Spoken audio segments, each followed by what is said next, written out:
Hello अस्सलाम वालेकुम dear students and friends. आज हम MD cat E cat and coaching academy जिसके यूट्यूब पे क्लासेस चलते हैं उसका फिज़िक्स का लेक्चर स्टार्ट करने वाले हैं। फिज़िक्स का आज न्यू टॉपिक डिस्कस करने वाले हैं जिसका इम्पोर्टेंट टॉपिक है एमडी केट ई केट की टेस्ट्स के हवाले से, जो कि टॉपिक है equation of uniformly accelerated rectilinear motion. तो पहले हम जानेंगे कि यूनिफॉर्मली एक्सीलरेटेड बॉडीज़ क्या होती है और रेक्टिलिनियर मोशन क्या होता है। तो डिस्कस करते हैं यूनिफॉर्म एक्सीलरेटेड रेक्टिलिनियर मोशन, ये क्या चीज़ है। तो कह रहा है when a body is moving along a straight line, body move कर रही है along a straight line means in straight path, सीधे पाथ में मूव कर रही हो, ठीक है, with a uniform acceleration moving in a straight line with a uniform acceleration uniform होनी चाहिए, ठीक है। यूनिफॉर्म एक्सीलरेशन क्या होती है? Constant acceleration at every instant of time, that is called uniform acceleration. Its motion is said to be uniformly accelerated rectilinear motion. तो ऐसे motion को हम क्या कहते हैं? Uniformly accelerated rectilinear motion. In this motion, displacement, velocity and acceleration have direction along the same line. इस motion में displacement, velocity और एक्सीलरेशन के डायरेक्शन अलॉन्ग सेम लाइन होते हैं, सेम ही स्ट्रेट पाथ में होते हैं, सेम डायरेक्शन में होती है, सेम डायरेक्शन में क्रिएट होते हैं, ठीक है। So we deal their magnitudes only. So इसमें इक्वेशंस में हम सिर्फ इनके मैग्नीट्यूड से डील करेंगे, इनके माड से, जैसे कि जो डिस्प्लेसमेंट है उसका डिस्टेंट मैग्नीट्यूड है, वेलोसिटी का स्पीड मैग्नीट्यूड है, उनके जस्ट मैग्नीट्यूड से डील करेंगे। उनके ऊपर एरो वगैरह इन इक्वेशंस में देखेंगे नहीं होता है, ठीक है। तो इक्वेशंस हमारी कौन सी है? पहली इक्वेशन हमारी होती है we F is equal to we I plus A T. तो वी एफ क्या है? We F is final velocity, V F is final velocity and V I is initial velocity and A is acceleration, T is time, ठीक है। और दूसरी equation हमारी uniformly accelerated rectilinear motion की होती है S is equal to we I T plus 1/2 A T square, where S is height or distance or displacement and V I is initial velocity, T is time and A is acceleration, ठीक है। S ही इसमें पहली equation से S different है, ठीक है। और तीसरी इक्वेशन हमारी होती है 2as 2 times acceleration into distance is equal to vf square minus vi square, square of final velocity minus square of initial velocity, ठीक है। ये तीन इक्वेशन होती हैं यूनिफॉर्मली एक्सीलरेटेड रेक्टिलिनियर मोशन। ये मोशन भी हमने डिस्कस किया कि कौन सा मोशन होता है, यूनिफॉर्म एक्सीलरेशन क्या चीज़ होती है। तो इसमें कुछ पॉइंट्स हैं जो हमें ज़हननशीं करनी है। ये जब इसकी प्रॉब्लम वगैरह सॉल्व करें या इसके एमसीक्यू सॉल्व करेंगे तो ये पॉइंट्स आप स्क्रीनशॉट भी इसका ले लेना। तो ये पॉइंट्स आपने जहन में रखनी है। तो पहली पॉइंट क्या है? V I will be zero, V I initial velocity will be zero if body initially at rest. अगर बॉडी रेस्ट से स्टार्ट हो रही है, कोई व्हीकल बस या कोई कार वगैरह रेस्ट में है, वहाँ से स्टार्ट होती है, पहले रेस्ट में है, तो उसकी इनिशियल वेलोसिटी क्या होगी? जीरो होगी, इनिशियल वेलोसिटी जीरो होगी। अगर कोई चीज़, कोई स्टोन वगैरह सिंपली ड्रॉप करते हैं ऊपर से तो उसकी भी इनिशियल वेलोसिटी जीरो होती है। मगर अगर ऊपर हमें भेजना हो स्टोन वगैरह या कोई कॉइन वगैरह ऊपर भेजनी हो तो उसको कोई ना कोई वेलोसिटी देकर छोड़ती है, तो वहाँ इनिशियल वेलोसिटी जीरो नहीं होगी। मगर अगर जस्ट रेस्ट में हो तो उसकी इनिशियल वेलोसिटी जीरो होती है, और जस्ट ड्रॉप बॉडी उसकी भी इनिशियल वेलोसिटी जीरो होती है। और सेकंड कंडीशन इसमें क्या है? We f will be zero, v f zero होगी final velocity if moving body finally comes to rest. जहाँ बॉडी फाइनली जाके रुक जाएगी वहाँ उसकी फाइनल वेलोसिटी भी जीरो हो जाती है, ठीक है। Acceleration A of a body taken positive if velocity of body increasing. ये हमने पहले भी डिस्कस किया है एक्सीलरेशन वाले लेक्चर में कि एक्सीलरेशन जब इंक्रीज हो रही हो, वेलोसिटी में चेंज आए मगर इंक्रीज हो रही हो, तो उसकी एक्सीलरेशन को हम क्या लेते हैं? पॉजिटिव लेते हैं, ठीक है। Acceleration A of a body take in negative if velocity decreasing. Acceleration हम ए जो है वो नेगेटिव लेंगे अगर वेलोसिटी हमारी डिक्रीज हो रही हो, ठीक है। For uniform rectilinear motion initially velocity v I is taken as reference. V i को रेफरेंस लेते हैं कि जिस डायरेक्शन में वी आई क्रिएट हो रही है उसमें हम पॉजिटिव लेते हैं। And all those which are opposite to the V I, initial velocity के जो भी अपोजिट क्रिएट हो रहा है उसके अपोजिट डायरेक्शन में जो भी एक्सीलरेशन आर वेलोसिटी क्रिएट हो रही है तो उसको हम क्या लेते हैं? नेगेटिव लेते हैं। या कोई एक्सीलरेशन उसके अपोजिट में क्रिएट हो रही है तो उसको नेगेटिव लेंगे, ठीक है। ये पॉइंट थी, 5 पॉइंट हैं, ये आप ज़हन नशी कर ले। जब प्रॉब्लम सॉल्व करेंगे तो ये इंपॉर्टेंट पॉइंट है जो आपको आती होगी तभी इक्वेशंस में आप ये जो यूनिफॉर्मली एक्सीलरेट, बात आपको बता दूं, uniformly accelerated rectilinear motion की जो इक्वेशंस होती है ना, ये 3, इनमें एक चीज़ आपको दी हुई होगी, बाकी चीज़ आपको समझनी पड़ती है कि यहाँ ये इसका चीज़ का वैल्यू क्या होना चाहिए, इसका क्या होना चाहिए, मिसिंग होती है। ऐसी प्रॉब्लम आती है जिसमें एक चीज़ दी हुई होती है तो बाकी मिसिंग होती है, इसलिए ये आपको इक्वेशंस भी अच्छे नमूने से ज़हन नशी करनी है और ये पॉइंट्स भी आपको ज़हन नशी कर लेनी चाहिए, ठीक है।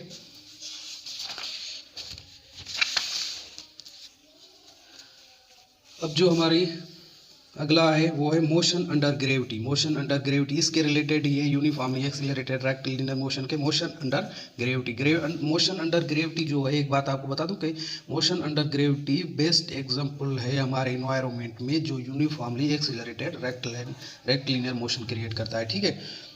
तो ग्रेविटी पहले डिस्कस करें। ग्रेविटी क्या होती है? Pull of earth on a body is called gravity. Earth की जो कशिश होती है, जो अपनी तरफ खींचने की ताकत होती है, उसको हम क्या कहते हैं? Gravity. Or the gravitational attraction at the surface of planet or other celestial body is called gravity. और अदर प्लेनेट पे, सरफेस पे जो जिसकी जितनी कुवत होती है, हर प्लेनेट की अपनी ग्रेविटी होती है, अपनी कशिश करने की ताकत होती है, तो जिसकी जितनी होगी उसको भी ग्रेविटी कहते हैं, ठीक है। मून की भी अपनी ग्रेविटी होती है, ठीक है। और हर प्लेनेट की, जितने भी प्लेनेट है, उसको अपनी ग्रेविटी होती है, ठीक है। अर्थ की ग्रेविटी अपनी होती है जो कि एक्सीलरेशन प्रोड्यूस करता है 9.8 मीटर पर सेकंड स्क्वायर। अब ग्रेविटी के बाद हम फ्री फॉलिंग बॉडी को, ग्रेविटी चीज़ ही है फ्री फॉलिंग बॉडी। जब कोई बॉडी को फ्री फॉल करते हैं तो उस पर ग्रेविटी एक्ट करती है। तो फ्री फॉलिंग बॉडी क्या है? अ बॉडी मूविंग टुवर्ड्स अर्थ है, अर्थ की तरफ बॉडी की का motion under the action of gravity. Gravity की वजह से जो अर्थ की तरफ बॉडी कशिश हो रही हो, ज़मीन की तरफ आ रही हो, उसको हम क्या कहते हैं? Gravity. Ignoring resistance of air and small changes acceleration due to gravity. Small changes आती हैं और रेजिस्टेंट एयर जो है वो अफेक्ट करती है हमारे ग्रेविटी पर। ग्रेविटी डिफरेंट होती है। वैसे तो अर्थ की ग्रेविटी का फोर्स जो है वो कांस्टेंट होता है और ग्रेविटी एक्सीलरेशन भी कांस्टेंट होती है, मगर एयर रेजिस्टेंस और जो अट्रैक्शन है वो स्मॉल, मतलब कि थोड़ी बहुत उसमें चेंजेस आती है जो हम इग्नोर करते हैं। Is called free falling body. Acceleration due to gravity. Gravity की वजह से एक्सीलरेशन जो प्रोड्यूस होती है वो क्या होती है? Acceleration produce in free falling body. Acceleration पैदा हो फ्री फॉलिंग बॉडी में। जो फ्री फॉलिंग बॉडी हम उसे कहते हैं जिसे जस्ट ड्रॉप करे, किसी हाइट से किसी स्टोन को ड्रॉप किया तो वो क्या हो गई? Free falling body. Or a from a plane a person jump that is the drop jump that is the free falling, वो फ्री फॉल होकर गिरेगा, ठीक है। Acceleration produce in free falling body under the action of gravity. हर चीज़ में जो acceleration produce होती है अंडर ग्रेविटी, उसको फ्री फॉलिंग बॉडी में उसको कहती है ग्रेविटी, ठीक है। Is called acceleration due to gravity. Acceleration gravity force की वजह से जो एक्सीलरेशन क्रिएट हो उसे क्या कहती है? Acceleration due to gravity. Denoted by G. ये जी के साथ शो करते हैं, ये जी के साथ शो करते हैं, स्मॉल जी, ठीक है। Value of G near surface of earth is 9.8 metre पर सेकंड स्क्वायर। अर्थ के सरफेस के नज़दीक जो जी का वैल्यू है वो 9.8 मीटर पर सेकंड स्क्वायर और 980 सेंटीमीटर पर सेकंड स्क्वायर और 32 फीट पर सेकंड स्क्वायर। ये होगा एसआई सिस्टम में यूनिट इसका,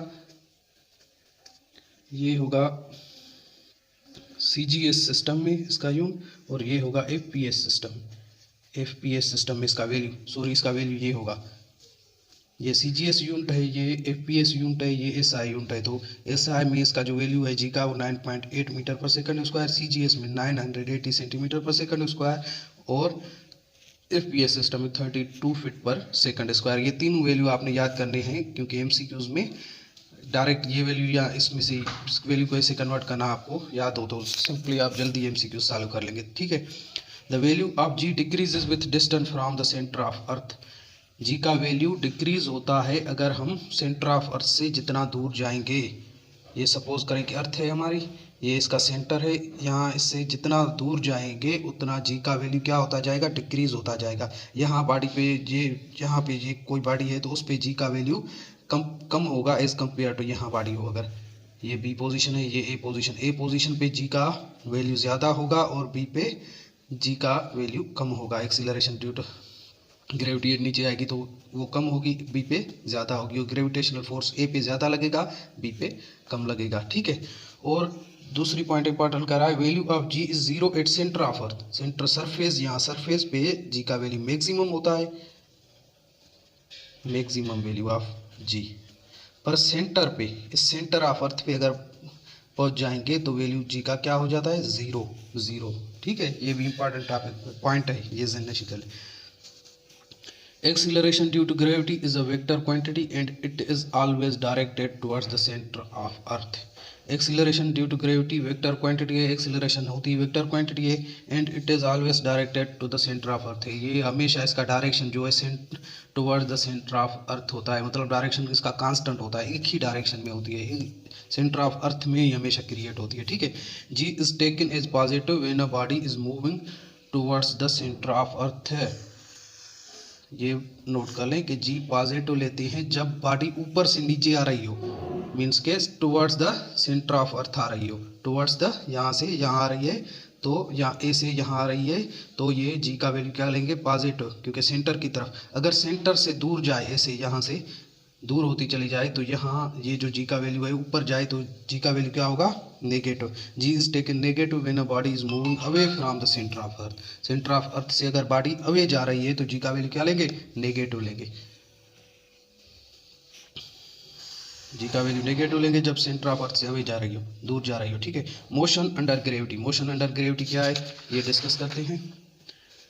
the most common example of motion with nearly constant और uniform acceleration, motion under gravity क्या है, कॉमन एग्जांपल है हमारा कांस्टेंट और यूनिफॉर्म एक्सीलरेशन का, is that of body falling towards the earth, body earth की तरफ फॉल करती है, this acceleration is due to pull of earth, ये एक्सीलरेशन किसकी वजह से प्रोड्यूस होती है, due to pull of earth, earth के खींचने की वजह से ये एक्सीलरेशन प्रोड्यूस होती है, ठीक है। और motion under gravity is best example of constant और यूनिफॉर्म एक्सीलरेशन, ये पॉइंट भी आप समझ ले कि motion under gravity is common example of constant और यूनिफॉर्म एक्सीलरेशन, ठीक है। ये हो गया।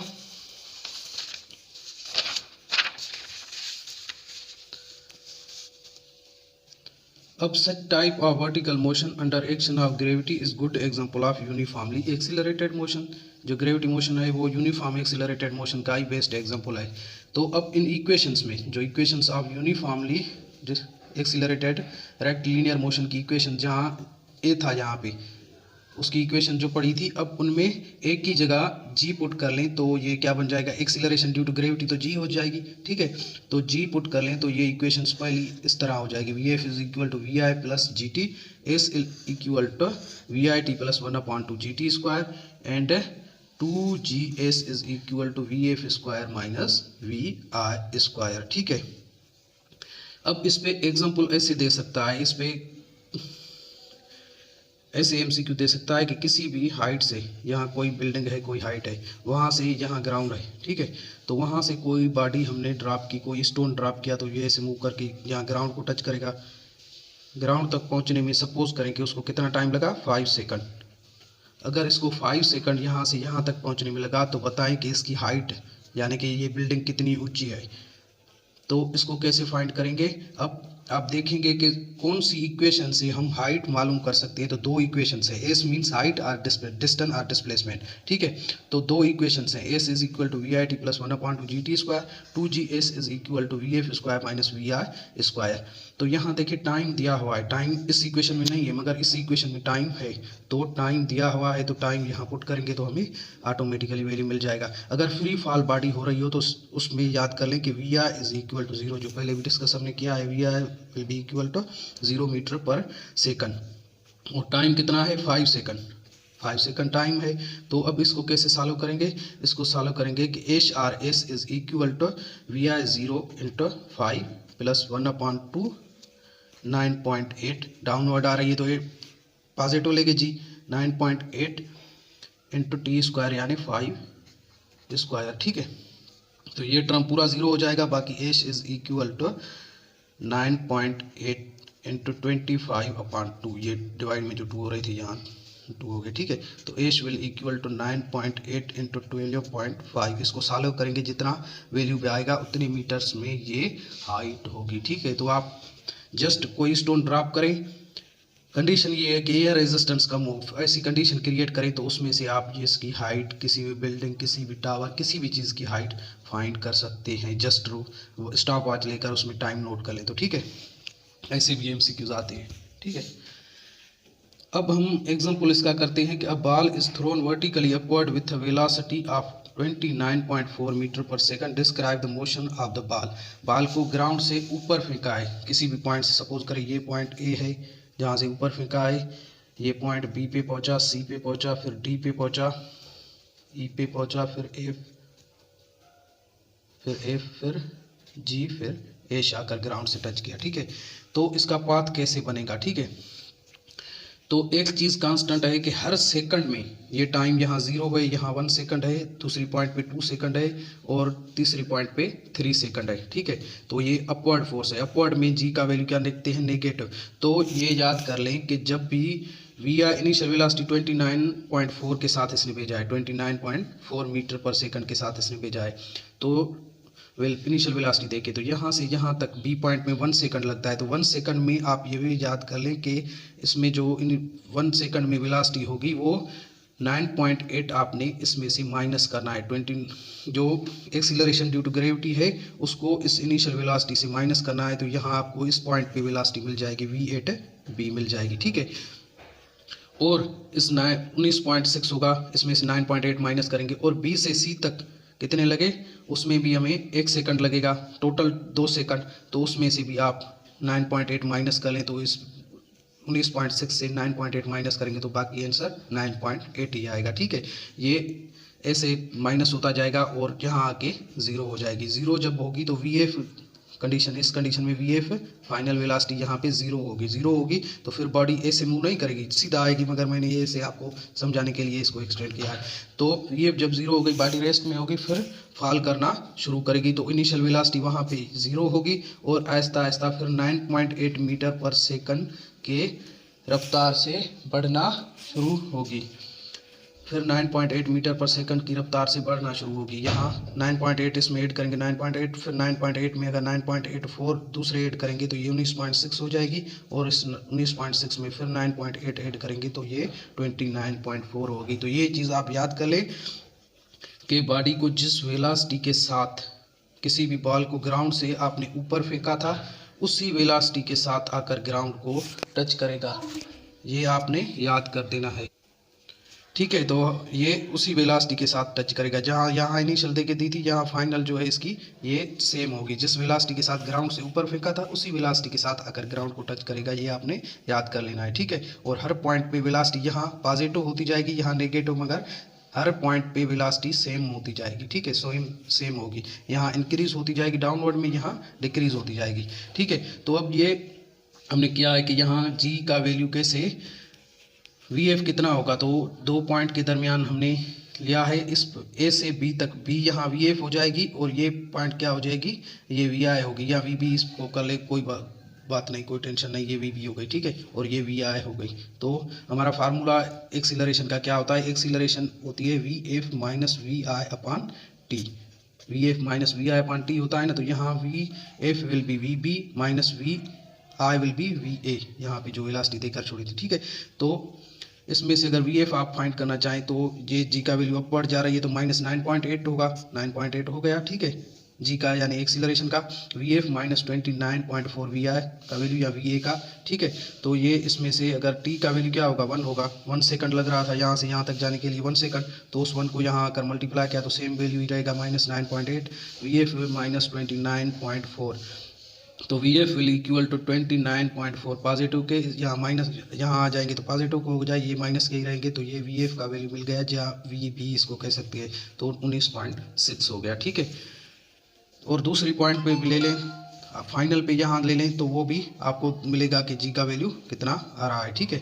तो initially velocity in upward is equal to final velocity in downward, ये दोनों इक्वल होती हैं। और ये यहाँ ऊपर जाए तो ये डिक्रीज होती है विथ रेट ऑफ, यहाँ -9.8 करते जाए, -9.8। ये पॉइंट MCQ के हवाले से मैं बता रहा हूँ, वरना ये डिटेल में समझाने से आपको समझ में आ जाएगी, मगर कर नहीं पाएंगे MCQs में। ये MCQs के हिसाब से बता रहा हूँ कि यहाँ ऊपर जाएगी तो velocity not acceleration, velocity acceleration overall constant रहेगी। यहाँ यहाँ हर पॉइंट पे एक्सीलरेशन, A पे भी वही होगी, B पे, C पे, D पे, हर पॉइंट पे एक्सीलरेशन कांस्टेंट होगी, मगर वेलोसिटी चेंज होती जाएगी। अपवर्ड जाएगी तो -9.8 के रेट से डिक्रीज होती जाएगी, डाउनवर्ड आएगी तो +9.8 की रेट से इंक्रीज होती जाएगी। ये आपने याद करना है, ठीक है।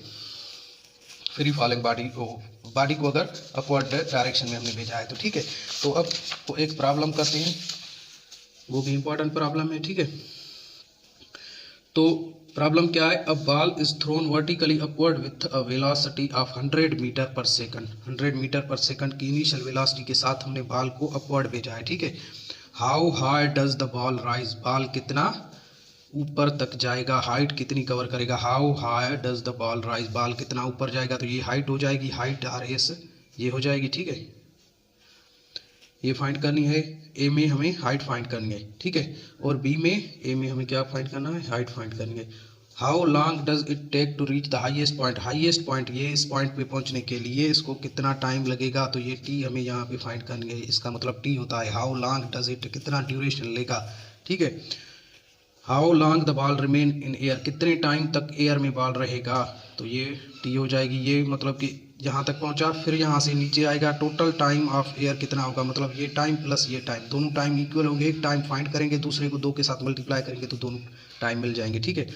With what speed does ball return to the ground, ground की तरफ किस स्पीड के साथ रिटर्न होगा, तो इस ग्राउंड को टच करेगा, sorry, with what speed does the ball return, नहीं touch to the ground, ground को किस स्पीड के साथ टच करेगा, तो जिस स्पीड के साथ, वेलोसिटी के साथ आपने यहाँ से भेजा था उसी वेलोसिटी के साथ टच करेगा, तो VF विल बी 100 मीटर। ये तो D तो हमने डायरेक्ट कर लिया, हमने डायरेक्ट D पार्ट कर लिया कि जिस वेलोसिटी के साथ हमने भेजा था उसी के साथ ग्राउंड को टच करेगा, जो कि होगी 100 मीटर पर सेकंड, ठीक है। ये MCQ के पॉइंट ऑफ व्यू से इंपॉर्टेंट है। बाकी हाइट हम फाइंड करेंगे, how high does the ball rise, तो उसका formula S is VIT + 1/2GT², ठीक है।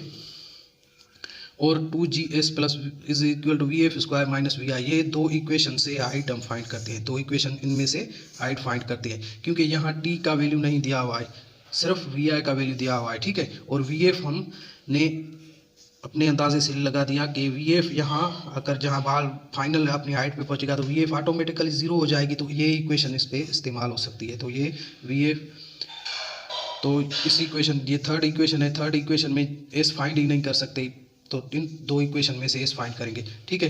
तो 2GS is equal to 0² VF का स्क्वायर, ठीक है, VF का स्क्वायर यानी 0² माइनस 100², तो S will be equal to 100² का 10,000 हो जाएगा, divide 2 × 9.8, 2 × 9.8 acceleration due to gravity, तो S हो जाएगी 515.4 मीटर। हाइट इसकी मिल गई कि कितनी हाइट कवर करेगा, 515.4 मीटर हाइट कवर करेगा, ठीक है। पहला पार्ट ये A हो गया। और B के लिए क्या कह रहा है, how long it take to reach highest point, time find करना है। टाइम फाइंड करने के लिए हम कौन सा फार्मूला इस्तेमाल करेंगे, टाइम फाइंड करने के लिए हमारे टाइम जो है वो दो इक्वेशंस में, एक ये equation S is equal VIT + 1/2GT², और दूसरी इक्वेशन ये है VF is equal to VI + GT। VI भी मिली हुई है, VF भी हमने यहाँ अंदाज़ा लगाया कि यहाँ अगर रुकेगा तो 0 हो जाएगी, तो VF भी हमें मिली हुई है। बाकी हम G भी मिली हुई है, G का वैल्यू T फाइंड करनी है, तो इस इक्वेशन में से ये फाइंड करेंगे, ठीक है।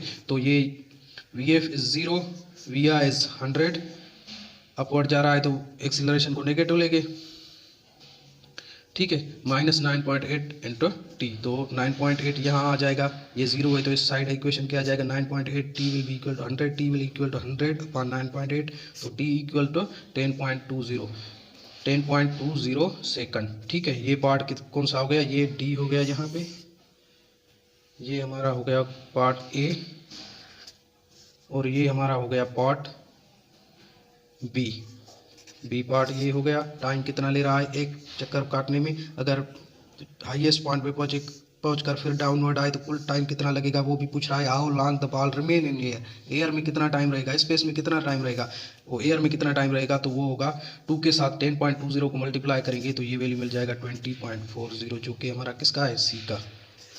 डी हमने डायरेक्ट कर लिया था कि जिस वेलोसिटी के साथ भेजेंगे उस वेलोसिटी के साथ आकर ग्राउंड को टच करेगा, तो ये हमारा प्रॉब्लम हो गया। और इसमें चारों ऐसे ऑप्शन है, चारों प्रॉब्लम ऐसे है, चारों में से ऐसे है कि उसमें से किसी भी इसे को उठाकर आपको एमसीक्यूज में दे सकता है। ठीक है, उम्मीद करता हूँ कि ये हमारी वीडियो आपको अच्छी लगी होगी।